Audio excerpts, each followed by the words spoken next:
ధైర్యం చేసి అయితే కార్ అయితే రివర్స్ అయితే నేర్చుకున్నాను. కార్ అయితే నేను ఓన్గా అయితే నడిపించిన. మా ఇంటి ముందు గ్రౌండ్ ఉంటుంది. ఆ గ్రౌండ్కి వెళ్ళి రివర్స్ అయితే నేర్చుకున్నాను నిన్న. ఒక హాఫ్ అన్ అవర్ రివర్స్ నేర్చుకున్నా. ఇంకా మిగతాదైతే ముందే వచ్చిండే. నాకు రివర్స్ ఒక్కటి భయమైండే, రాకపోతుందని అనుకున్నా. కానీ నేను ఎందుకో ధైర్యం చేసి తీసిన.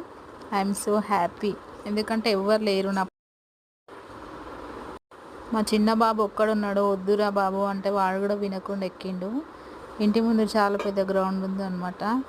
మంచిగా అయితే నేర్చుకున్నా. ఇక ఎట్లుందో కామెంట్ చేయండి, ఎట్లా నడిపిందో కామెంట్ చేయండి. ప్లీజ్ సబ్స్క్రైబ్ చేయండి.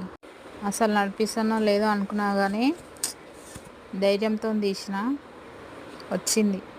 మన పట్టుదల కృషి ఉంటే రాదంటే ఏది ఉండదు. Thank you.